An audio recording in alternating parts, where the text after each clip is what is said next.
En un punto más avanzado, perdonad,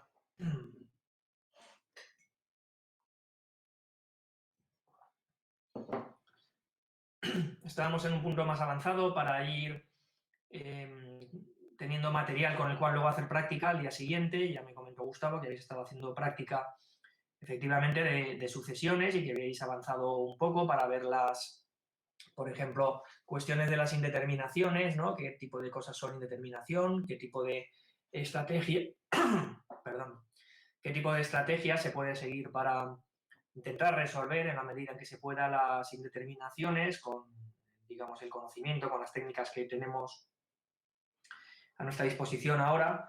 Y el propósito entonces es volver a ver este tema que nos lo habíamos saltado para priorizar aquello, para priorizar la parte un poco más práctica y entonces vamos a retornar para ver una cuestión que tiene una importancia fundamentalmente teórica. En estas transparencias, pues lo que he pretendido también es darle una cierta visión práctica, pero insistiendo en que el concepto que vamos a ver es fundamentalmente un concepto teórico. ¿De dónde nace la necesidad de este llamado criterio de Cauchy? El criterio de Cauchy surge de que cuando uno observa la definición, tanto si es la definición formal que teníamos de convergencia, de existencia del límite de una sucesión, como cuando lo hacíamos informalmente, en esto que decíamos de la inclusión a largo plazo de cada sucesión en un tubo alrededor de su límite, pues en cualquiera de estas dos interpretaciones, la formal o la que es más gráfica, estamos viendo que lo que necesitamos sin duda alguna es saber cuál es el límite. Es decir, en esta interpretación geométrica que tenemos en la pantalla, si yo no tuviera ninguna pista de cuál es el candidato a ser el límite, yo no podría dibujar esos tubos, esos, digamos, cilindros o estos intervalos alrededor del límite, alrededor del lugar en donde quiero ver que se concentra la sucesión. Por lo tanto, el problema de la definición del límite es que presupone que tú ya conoces cuál es el hipotético límite. Esto en situaciones sencillas, en las primeras situaciones en las que abordamos, pues principalmente cuando las cosas vienen dadas por funciones que son bastante sencillas de interpretar, como las que tenemos aquí en la pantalla, ¿no? Pues en ese caso a lo mejor pues tú sí que puedes ver cuál es el resultado de ese comportamiento a largo plazo, ¿no? Pensemos, por ejemplo, en la que tenemos aquí dibujada, aquí abajo, esta que tenemos aquí dibujada, si examinamos, pues el comportamiento debería ser como bastante evidente. Es una sucesión en la que a largo plazo el numerador es o n más 1 o n menos 1, porque menos 1 a la n pues es o 1 si n es par o menos 1 si n es impar. Así que en el numerador tengo n más 1 o n menos 1, que como va a estar luego dividido por n, sea cual sea el resultado, lo que está claro es que es prácticamente 1 cuando la n se hace muy grande, ¿verdad? Puedo imaginar cuando la n sea 1.000.000, por ejemplo, pues bueno, sea 1.000.000 más 1 o 1.000.000 menos 1, lo que tenga en el numerador, luego va a ir dividido por 1.000.000, esto da un poquito más de 1, pero muy poquito más. Cuando tenga 1.000.000.000 más o menos 1 en el numerador y en el denominador tenga 1.000.000.000, pues la diferencia ya es que es muy pequeña y se puede hacer evidentemente tan pequeña como te apetezca. Entonces, repito, hay situaciones, pues principalmente cuando nos enfrentamos a fórmulas como estas, más o menos sencillas, en las que uno sí que se puede imaginar el límite, pero hay situaciones en las que no llegamos a verlo, ¿no? Y pues eso también sucede en las que son definidas por recurrencia y, desde luego, en los razonamientos teóricos. Entonces, se necesita una variante que te diga si una sucesión es o no es convergente, independientemente de que conozcas o no el candidato a ser el límite de la sucesión. Y esto es lo que da el criterio de Cauchy, que dicho de palabra, lo que te dice es una sucesión converge si y solo si a largo plazo todos los términos están tan cercanos entre sí como te indique el margen de error que tú te concedas. Es decir, este epsilon que tenemos aquí vuelve a actuar como una especie de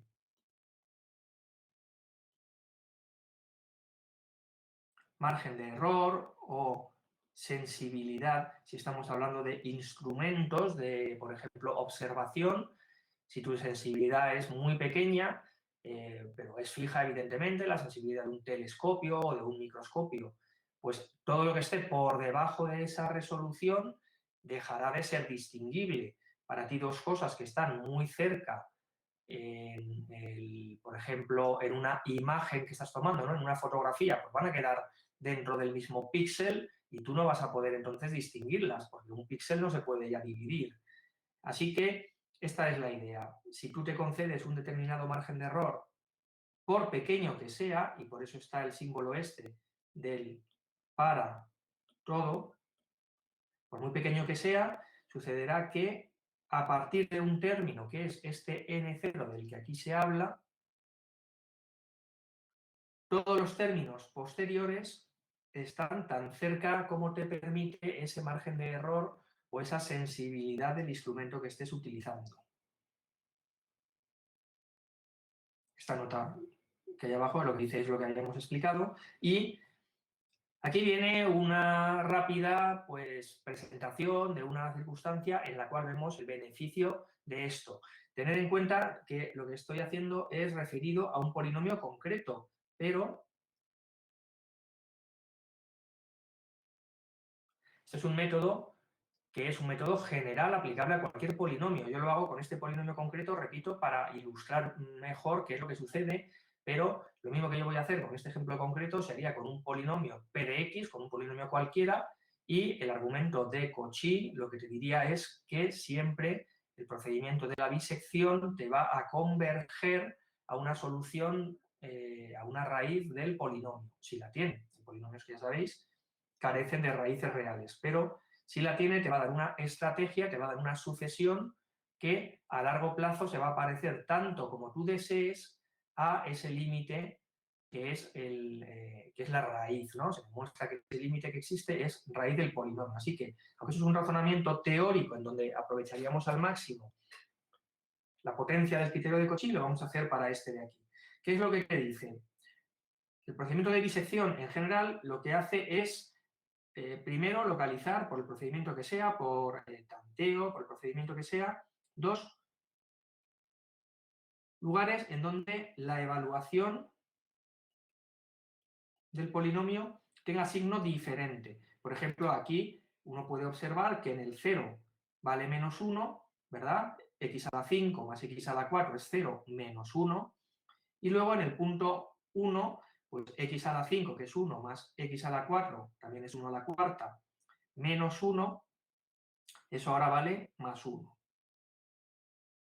Entonces, el polinomio, como está pasando de valer menos 1 a valer más 1 en este intervalo, tiene que tener una raíz. Yo lo que no sé es si el polinomio viene así y la raíz está muy cerca del 0, o si el polinomio en cambio viene pues así, y entonces está más cerca del 1.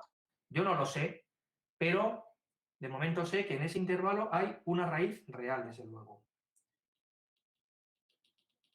Pues el procedimiento de la bisección lo que te dice es divide, ¿verdad? A la mitad, por ejemplo, divide el intervalo.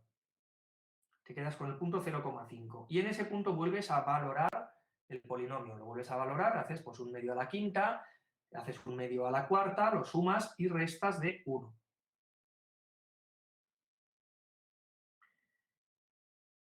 La valoración te da aproximadamente menos 0,90625. Es decir, todavía está bastante, es negativa, eso es lo que nos importa, está aquí bastante abajo. Eso te dice que entonces el intervalo en el que está la raíz garantizada es este de aquí, porque de nuevo, en este intervalo que voy a marcar ahora, este intervalo, estoy cambiando de un valor casi menos 1, de menos 0,9, a un valor más 1. Entonces, la gráfica, de nuevo, yo no sé por dónde anda, pero sé que por algún sitio tiene que cruzar eje horizontal, es decir, tiene que haber una raíz. Entonces ahora lo que hago es, me concentro en este nuevo intervalo. Me concentro en este intervalo, sé que aquí hay una raíz, y lo que vuelvo a hacer es, vuelvo a tomar el punto medio del intervalo, que ahora es el 0,75. Y vuelvo a aplicar la misma regla de antes, que es, vuelve a evaluar, te vuelve a salir una cantidad negativa, y te quedas con el lugar en donde haya un cambio de signo. Vuelve a ser el intervalo que está a la derecha. Ahí hay un cambio de signo porque estoy pasando del menos 0,44 aproximadamente a, si me voy hacia la derecha, más 1. Bueno, pues me vuelvo a quedar en ese intervalo, entre el 0,75 y el más 1, y vuelvo a hacer el punto medio. El punto medio de ese intervalo, que acabo de intentar marcar, es ahora 0,875. Y vuelves a valorar. Lo que sucede que ahora es 0,099. Ese ya es positivo. Lo que te dice es que ahora, en los dos intervalos en los que habías subdividido, es el de la izquierda en donde se produce el cambio de signo, porque ahora, pongamos que el valor es este punto gordo que acabo de marcar. Voy a marcar otra vez. Este punto aproximadamente es la valoración. Entonces estoy pasando de, voy a hacer dos cruces, de un punto que es este a un punto que es este, en donde se cambia el signo. Entonces la raíz está garantizada en ese intervalo. Si ahora hay que hacer el punto medio, cuidado en el que tenía escrito los dos anteriores, entre el 0,75 y el 0,875. Hago ese punto medio y continúo, y así voy acercándome a la raíz. Aquí hemos seguido haciéndolo, y lo que sucede es que después de reiterar una cantidad de veces, estamos obteniendo una serie de puntos que a largo plazo entre sí son muy parecidos. Fijaos que ahora ya, entre los tres que he marcado, pues entre el primero y el segundo hay todavía un poco más de una décima de distancia, pero entre el segundo y el tercero ya la diferencia es de bastante menos de una centésima. Hemos pasado de 0,859 a 0,851 aproximadamente. Por lo tanto, la raíz se encuentra ya entre esos dos puntos y eso nos da un margen de error, como estamos viendo, muy pequeño. De hecho, el margen de error se puede estipular que es este, porque los intervalos, como voy dividiendo por la mitad, yo tenía un intervalo inicial entre el 0 y 1 en el que se había situado la raíz, que en la primera división me había dado una primera x sub 1 que dejaba a la raíz, no se sabía, bueno, luego veíamos que estaba aquí, pero podía estar muy cerca o muy lejos del x1. Ese margen pues es un 0,5 como máximo, pero luego el siguiente era la mitad de 0,5 y el siguiente era la mitad de 0,5, etcétera, etcétera, etcétera. Por eso, como he recuadrado aquí, el margen de error es claro que es la longitud inicial dividido por 2 a la n. Por lo tanto, la tienes controlada, tienes acotada, sabes muy bien cuál es el margen de error. Por lo tanto, si tú quieres que sea menor que una millonésima, o de una milésima, o de una 100 milésima, lo único que tienes que pensar es para qué n, 1 partido 2 a la n, es menor que el epsilon que yo estoy buscando. Y eso me dice si necesito 5, 10 o 15 iteraciones del procedimiento. Lo que está claro es que, sea cual sea el margen de error que yo me conceda, como esto será cierto siempre a partir de un término,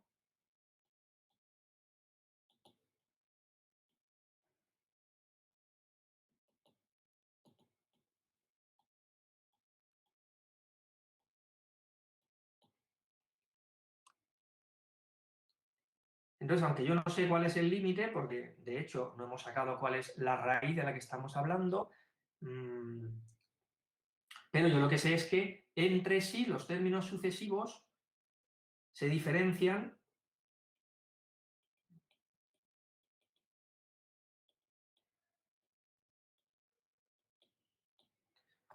en menos de la cantidad que yo haya estipulado como margen de error, sea como sea de pequeño ese supuesto margen de error que me conceda. Por lo tanto, estamos viendo una especie de aplicación teórico-práctica porque, bueno, lo estamos viendo para un ejercicio concreto, para un polinomio muy concreto, en el cual el margen de error está entonces perfectamente estipulado, pero en un procedimiento general, con un polinomio general, el razonamiento sería muy similar a esto y probaría en general que para cualquier polinomio que tenga raíces reales, el procedimiento de la bisección converge, produce una sucesión convergente a una raíz.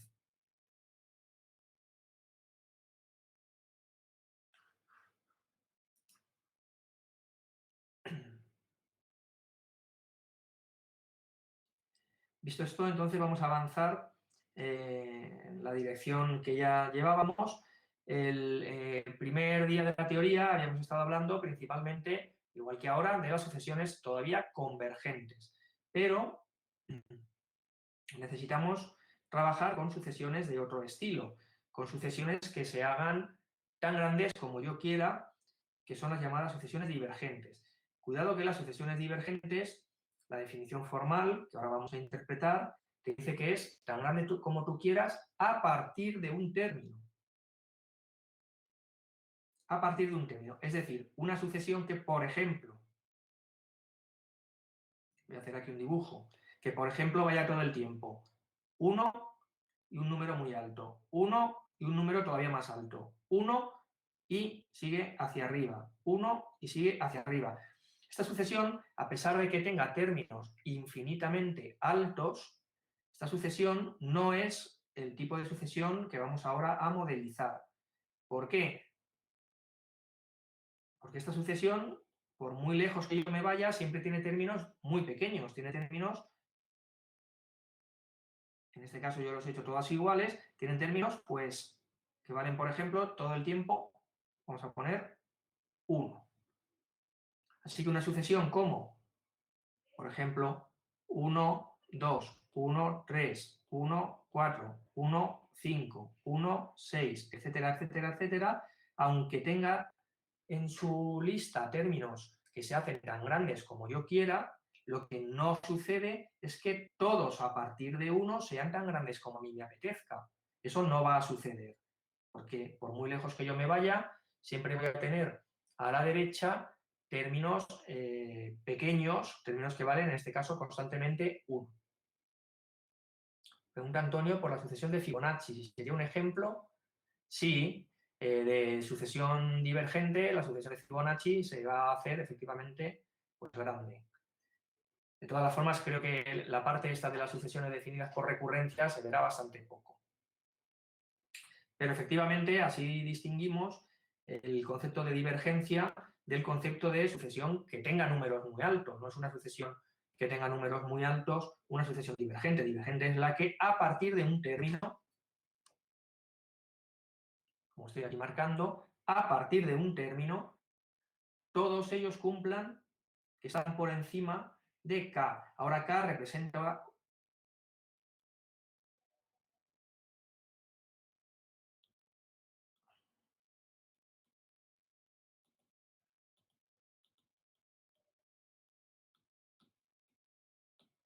si antes usábamos epsilon para representar lo infinitesimalmente pequeño, K aquí está intentando representar lo infinitamente grande. Como el infinito no existe, no es un número, no es una magnitud, como el infinito no existe, en cualquier circunstancia en la que te planteen una ecuación, igualdad, una tal, en las que aparezca el concepto de infinito, tienes que preguntar qué es lo que me estás diciendo, qué interpretación le das en tu definición al concepto de infinito. Eso es lo que estamos aquí haciendo para el caso de los límites más infinito. El límite se dice que es más infinito cuando, sea cual sea el concepto que tú tengas de una cantidad infinitamente grande, pero no es fija, es sea cual sea el concepto que alguien se pueda plantear como representando lo infinitamente grande, a partir de un término todos son superiores a ese valor que para ti es la representación de lo infinitamente grande. Y luego está la representación de lo infinitamente negativo, lo que es infinitamente grande, pero con términos negativos, que es lo mismo, pero en lugar de con mayor que K, con menor que el menos K. Así que tenemos aquí ejemplos de cosas que divergen a más infinito, n cuadrado, 2 a la n, logaritmo de n. Todas estas, si hiciéramos, por ejemplo, una representación gráfica, sería bastante aparente que sucede esto, pero a nivel práctico,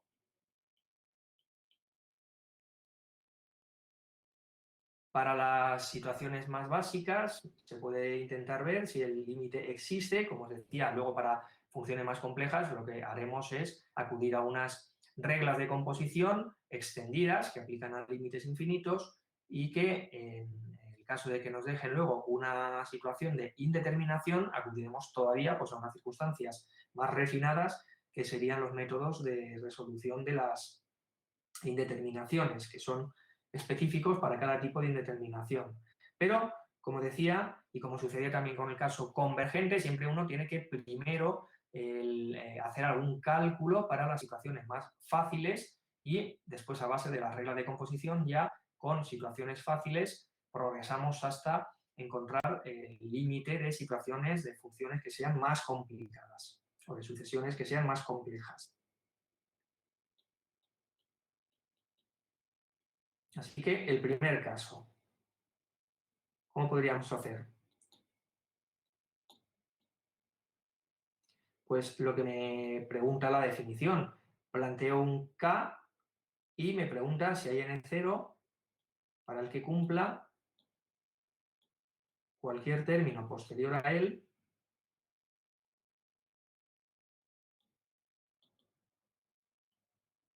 que el valor de la sucesión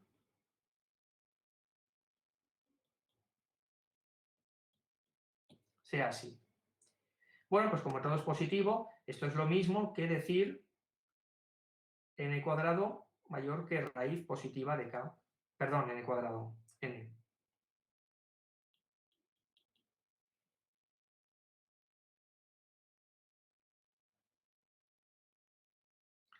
Así que cualquier n0 mayor que raíz de K cumple esta condición. Y ya queda entonces confirmado que ciertamente n al cuadrado es una de estas sucesiones a las que llamamos divergentes al más infinito.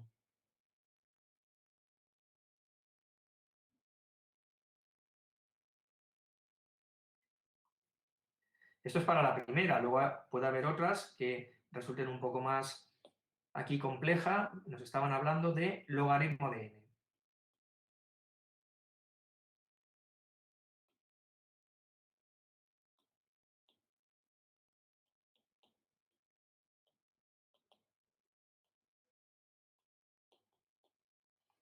Para esta vamos a ver cuál es la operación que necesitamos. Planteamos como antes, fijo K mayor que 0, que lo que me interesa es que sea muy grande, o sea que si me interesara por las razones X que este K fuera mayor que 1000, no hay ningún inconveniente.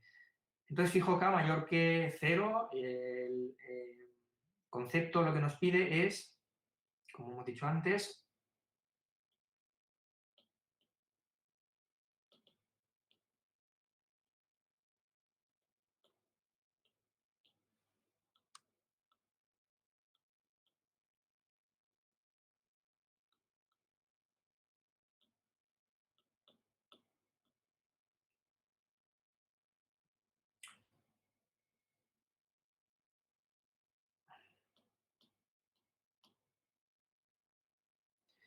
bueno, pues ahora el problema es, básicamente el problema de aplicar la definición es saber despejar la n.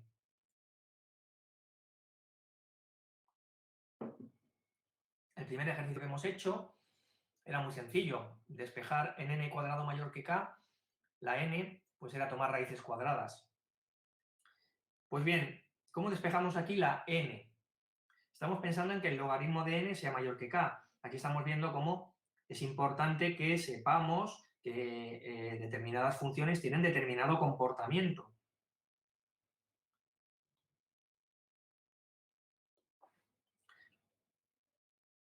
La sucesión y la función logaritmo de x, si es sucesión y logaritmo de n, A ver, perdón, lo he dicho al revés.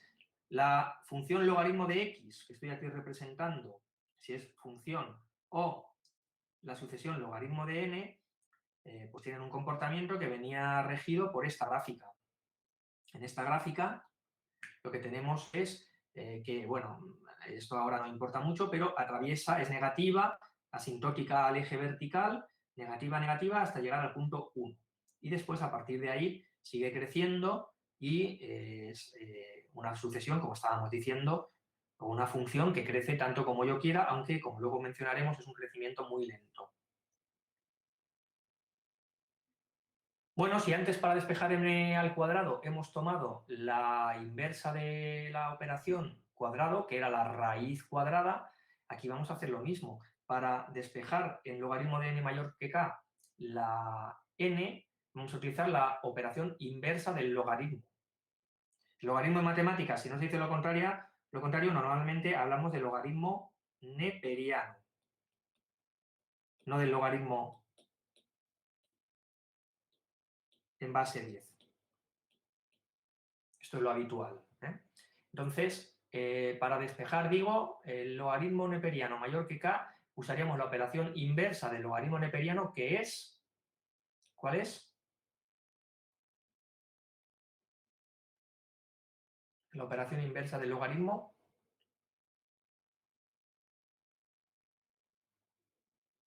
¿Alguien lo escribe?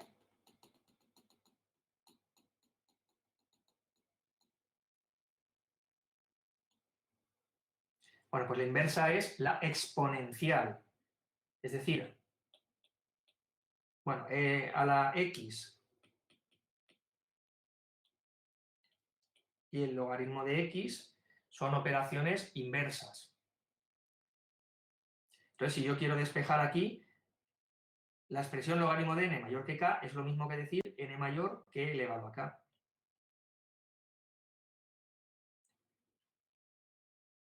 Si queremos verlo de otra forma,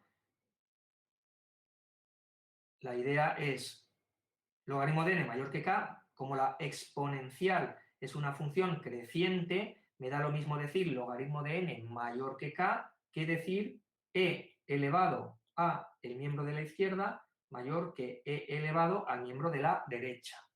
Eso repito porque es creciente, ya que si estuviera en una igualdad, pues ya sabéis que a una ecuación le puedes aplicar en una igualdad, pues la misma operación a la izquierda que a la derecha, ¿no? Por ejemplo, hacerle la raíz cuadrada, si tiene sentido, entonces la raíz cuadrada seguirá siendo la misma, ya que los miembros eran iguales. Pero si tienes una desigualdad, pues hay que llevar cuidado, ¿no? Porque si aplicas una operación que a términos más grandes le asocia valores más pequeños, el signo de la desigualdad te va a cambiar. Pero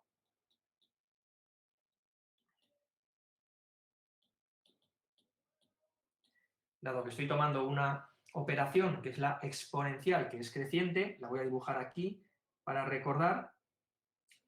La exponencial viene también asintótica, el 0 vale 1, y luego, bueno, no sé exactamente dónde se cortan, ¿vale? No estoy, pero la exponencial pues viene a ser creciente, ¿de acuerdo? Eso sí está claro, independientemente de por dónde pase y de qué forma tenga, pero la exponencial es una función que es creciente. Por lo tanto, como estaba en una desigualdad, puedo aplicar la exponencial a los dos miembros de la ecuación y el más grande sigue siendo el más grande. El miembro de la izquierda sigue siendo, después de aplicar la operación creciente, un valor más grande que lo que estaba en el miembro que tenía a la derecha. Por lo tanto, en esta ecuación ya tengo claro qué es lo que va a suceder y, a ver, perdona.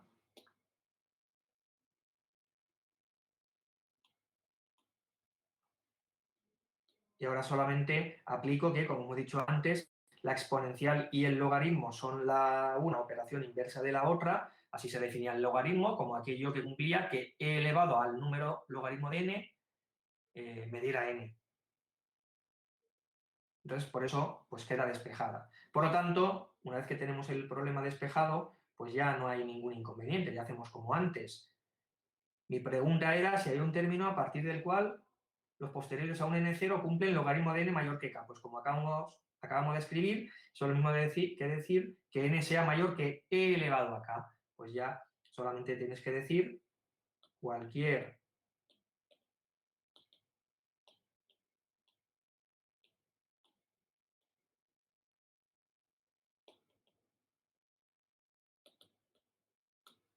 n0 que cumpla esto sirve, ¿no? Porque entonces n mayor o igual que n0 cumplirá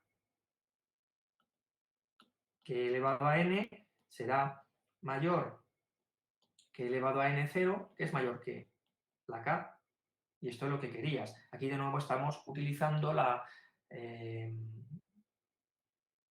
característica que antes hemos dicho,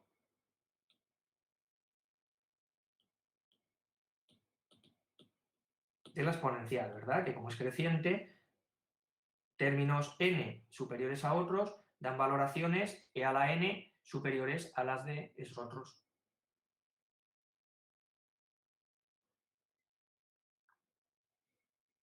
Así que, como hacíamos con las convergentes, la estrategia para trabajar con los límites de sucesiones es yo compruebo con el que he hecho primero en el cuadrado, con el que todavía está por hacer aquí, 2 elevado a n,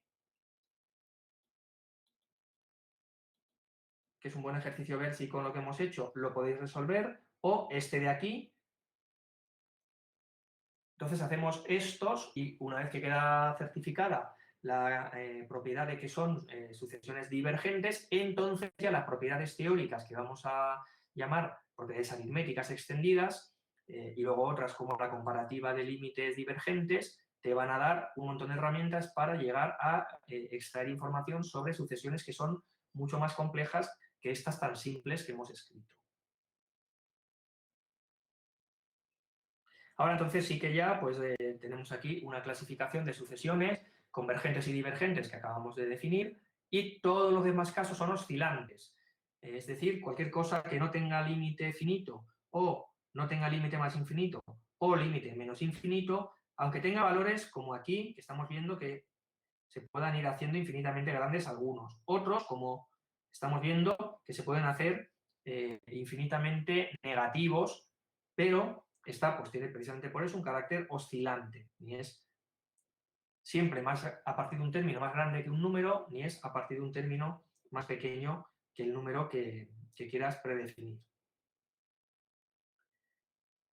Pues bien, las propiedades aritméticas del límite, aquello que decíamos de la suma de sucesiones convergentes, tiene como carácter convergente también, y tiene como límite la suma de los límites de aquellas dos sucesiones. Ese tipo de propiedades resulta que se pueden extender a trabajar también mezclando sucesiones que tengan carácter divergente entre sí, mezclándolas entre sí o mezclándolas con las convergentes.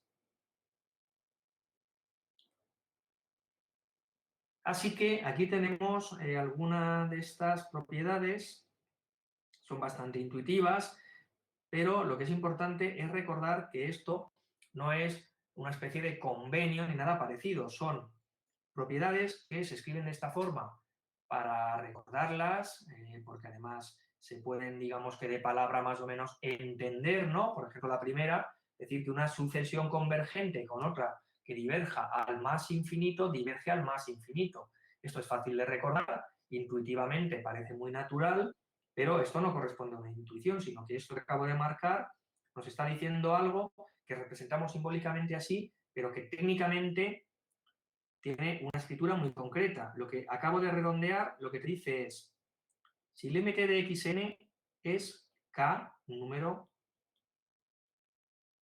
es decir, que estoy hablando de una sucesión convergente. Bueno, en lugar de k, perdonad, voy a ponerle L para no despistar.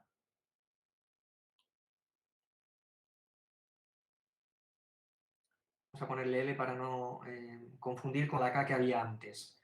Si el límite de xn es L, por ejemplo, un número real, pero y sub n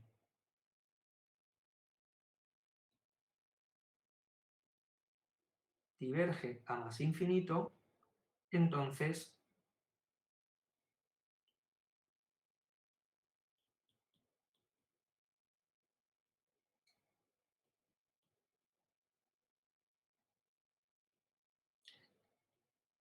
También la sucesión en la cual en cada término lo que hago es sumar el término de la primera más el mismo término de la segunda, esta nueva sucesión que obtengo también diverge a más infinito.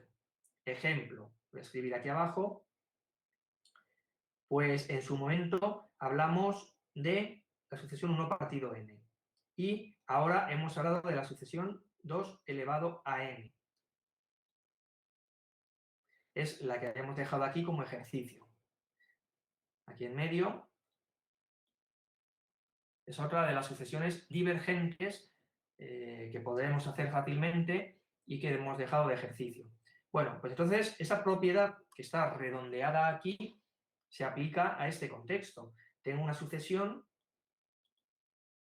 que diverge a más infinito. ¿Por qué? Porque es la suma de una que es 1 partido n, que converge de hecho a 0, es un infinitésimo,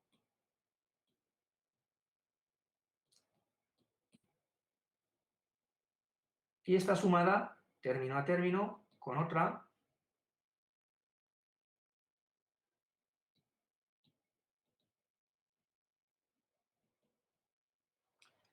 que es divergente a más infinito. Así que es aplicable esta primera propiedad que he marcado aquí arriba. Pero, repito, esa propiedad no es una especie de convenio, sino que dice que sucede lo que está escrito aquí a la derecha y esto es algo que a nivel teórico se puede justificar. Yo puedo hacer la prueba de que diverge a más infinito la que es operación suma de las dos anteriores, aprovechando las características que tienen las dos que hay sumándose, que la primera converge y la segunda diverge. Y de la misma forma sucede con todas las demás. Cuando yo planteo en el gráfico este lo que ahora estoy recuadrando, no estoy haciendo solamente un convenio que me ayude o expresando algo que me parezca razonable, que el inverso de un número infinitamente pequeño es infinitamente grande, no es solamente una cuestión de estas, sino que estoy representando, como antes, algo que formalmente admite una justificación.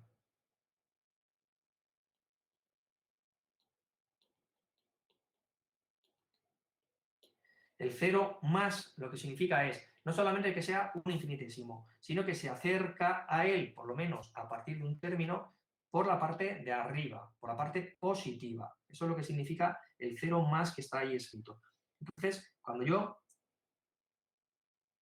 hablo de la propiedad que he recuadrado en la tabla, lo que estoy diciendo es que si xn es un infinitésimo y xn es mayor que 0 a partir de algún término n0, entonces la sucesión 1 partido de xn diverge a más infinito. Necesito saber que es más grande que 0 a partir de un término para poder hacer el signo. Si estuvieran alternando, por ejemplo, valores positivos y negativos, entonces ese 1 partido 0 pues sí que sería una cantidad infinitamente grande, pero estaría también admitiendo signos tanto positivos como negativos. Y esto no sería una sucesión divergente como hemos matizado antes. Así que esta sucesión xn con esta característica de ser no solamente infinitesimal, sino a partir de un término estrictamente positivo, esa sí diverge. Y así haríamos el resto de propiedades. Así que, repito el mensaje fundamental de esta transparencia, no se trata solamente de dar una especie de convenios pues, apropiados, porque nos parezca que algo tiene que ser así, sino que representan hechos formalmente bien definidos que admiten una prueba rigurosa que nos asegura que son correctos, que son hechos válidos. Sin embargo, pese a esos convenios, que lo entrecomillo porque es un abuso de lenguaje para representar algo rigurosamente bien definido y justificado. Todavía hay algunos casos que hay que llevar cuidado porque podríamos pensar que estos también nos dan un límite bien definido y sin embargo no los dan. Los primeros que hay realmente son los mismos. Estos tres básicamente son la misma cosa, dependiendo de si el cociente lo quieres ver como un producto o tal. Entonces estos tres básicamente son la misma cosa. Lo que te está diciendo es, vamos a fijarnos por ejemplo en el último, este que estoy ahora marcando, lo que te está diciendo es que si te enfrentas a una sucesión que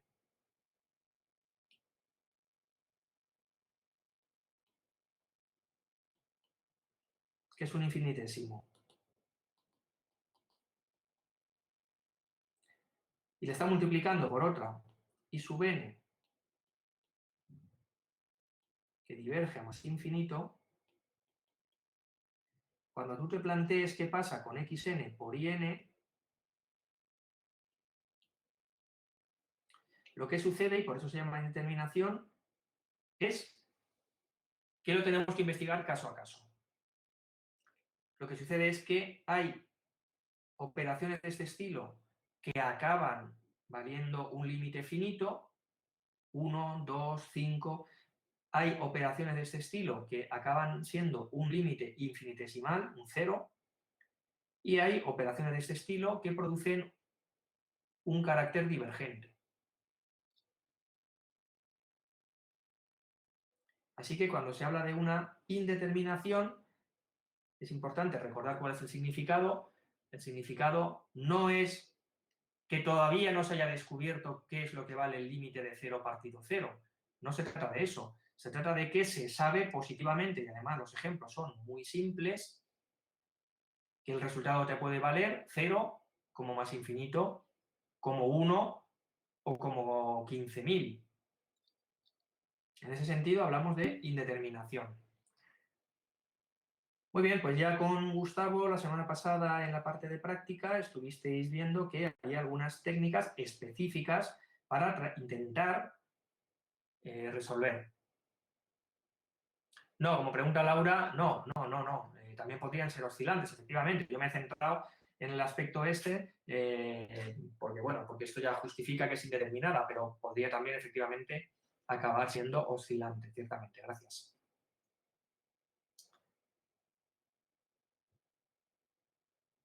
Así que efectivamente es indeterminada también en ese sentido. Es indeterminada porque puede el límite ser cualquier cosa o incluso tener un carácter ciertamente oscilante. Muy bien.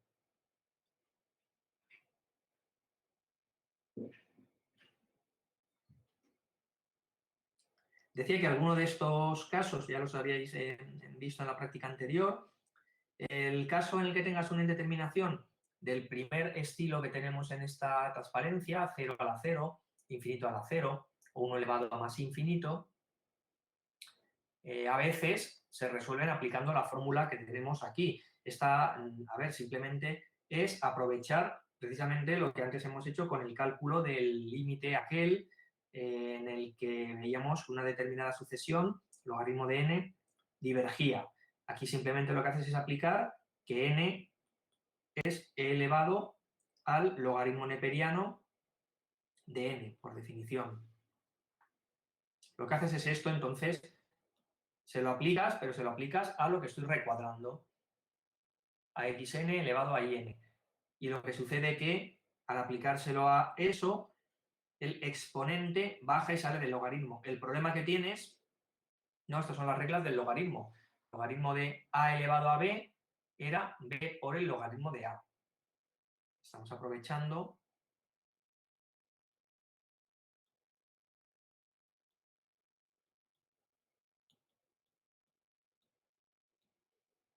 diferentes propiedades del concepto de logaritmo, en este caso de logaritmo neperiano.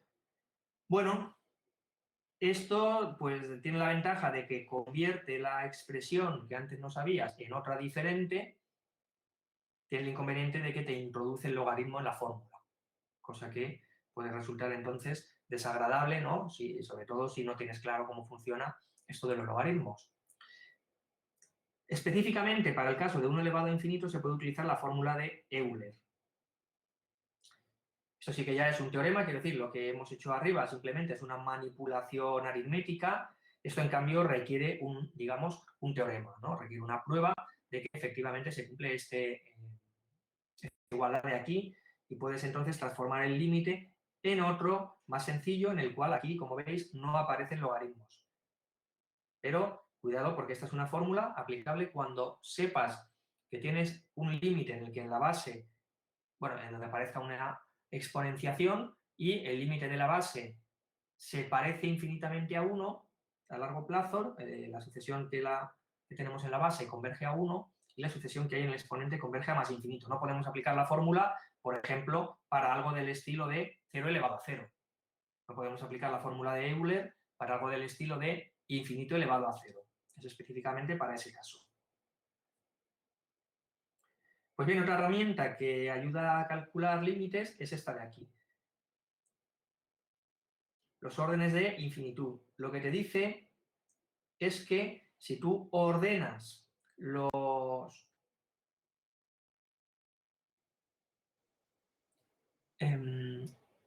las diferentes clases de sucesiones divergentes que puedes, digamos, que justificar muy rápidamente que son divergentes. Antes hemos hablado del logaritmo. Aquí le hemos puesto de n a la p, pero bueno, la p no aporta realmente nada, porque la p, como he dicho antes, se puede como sacar fuera del logaritmo. N a la q, perdón. Entonces, logaritmo de n a la q, las potencias de una base fija que sea mayor que 1, porque si es más, y por eso se dice aquí, porque si es más pequeña o igual a 1, esas potencias no van a ser divergentes. El factorial, incluso si luego lo elevas a una potencia, o n elevado a n, incluso si luego lo multiplicas por una cantidad fija, pues resulta que van en este orden en el sentido de lo que se llama la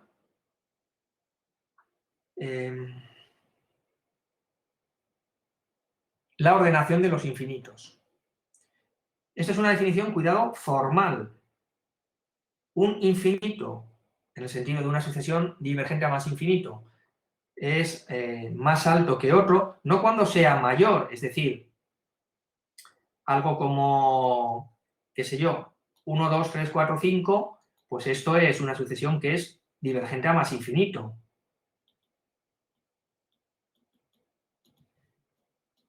Si hago el doble de ella, pues también.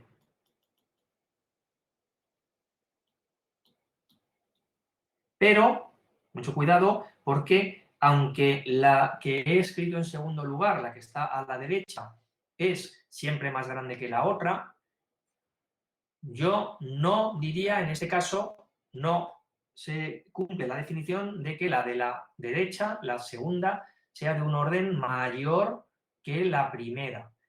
A pesar de que es más grande, el cociente entre la una y la otra me da fijo, me da 2. Siempre la de la derecha es el doble de la segunda. El concepto de que un infinito, una sucesión divergente a más infinito, sea mayor que otro, lo que significa es que la diferencia entre los términos se hace a su vez infinitamente grande. Esa es la noción intuitiva para lo que aquí está representado. La definición formal es que mayor orden significa que cuando yo hago la división de la que es mayor por la que es pequeña, eso que me queda también diverge a más infinito, el cociente. Repito que con esta, lo voy a escribir aquí abajo, si yo hago el cociente, me queda 2, 2, 2. Ese cociente no diverge a más infinito, ni mucho menos. Y por eso la segunda no es de mayor orden que la primera.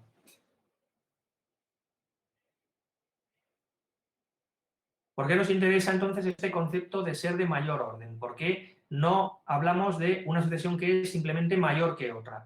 Pues porque ese concepto no da juego, no indica nuevas propiedades teóricas que me ayuden. El concepto que sí da juego, el concepto que sí que ayuda, es el de que el cociente de dos sucesiones tenga a su vez un carácter de más infinito. Eso sí me va a ayudar. Entonces tengo que recordar cuál es el concepto que tenemos aquí y de qué manera crecen, en términos de órdenes de infinitud, las sucesiones divergentes más importantes. Y es esta flecha que he escrito que está yendo hacia la derecha. Este es el orden de crecimiento.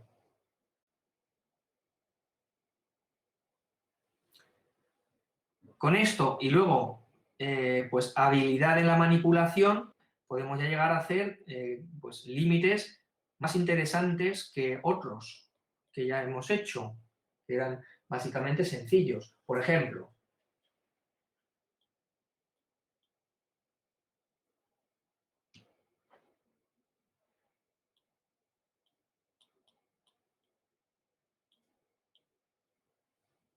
vamos a hacer uno como este.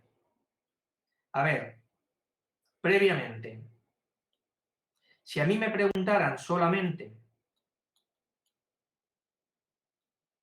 este, no tendría ningún inconveniente en hacerlo, perdón. Este límite es 0. ¿Por qué? Simplemente diría por órdenes de infinitud. Es decir, en mi tabla ciertamente está que las potencias de n como n cuadrado tienen un orden de infinitud más pequeño que las potencias de una base fija mayor que 1, como es el 2, elevado a n. Esto lo teníamos aquí. Aquí, bueno, hay muchas cosas ya rayadas. Voy a borrar.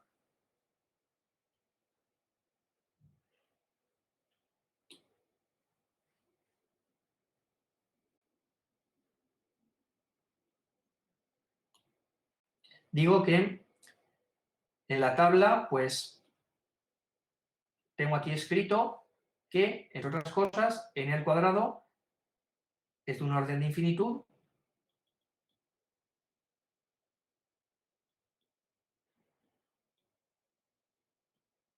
que 2 a la n. Por lo tanto, según la definición de ser de mayor orden, como 2 a la n es de mayor orden, lo que sucede es que la de orden pequeño, xn, que es en este caso n cuadrado, la de orden más pequeño, dividida por la de orden más grande, que es 2 a la n, resulta ser un infinitésimo. ¿Vale? O sea que la definición de mayor orden la puedo leer aquí, o también podría decir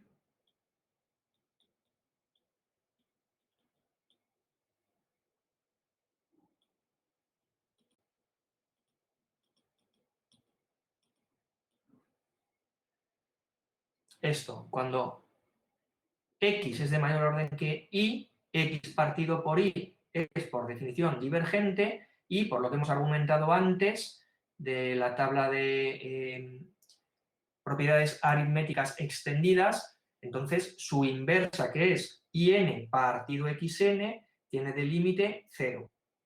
Es un infinitésimo. Bueno, entonces, aprovechando esto, lo que sé es que esta es evidente, no tendría que decir nada, n cuadrado, o bueno, vamos a escribir 2 a la n, tiene mayor orden de infinitud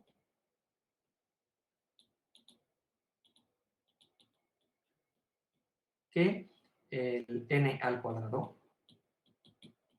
Bueno, si me preguntaran por esta, no habría ningún inconveniente. Si me preguntaran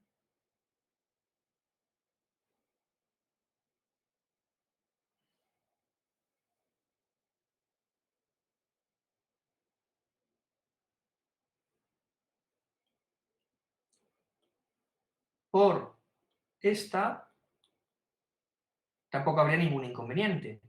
Sería exactamente el mismo argumento. Volvería a decir, ah, bueno, pero es que 2 a la n es un infinito, logaritmo de n también. Entonces, realmente, como en la primera, yo tengo una indeterminación infinito partido infinito, pero la voy a poder resolver gracias a los órdenes de infinitud, porque en mi tabla de órdenes veo que 2 a la n es una sucesión divergente con un orden de infinitud superior al del logaritmo de n.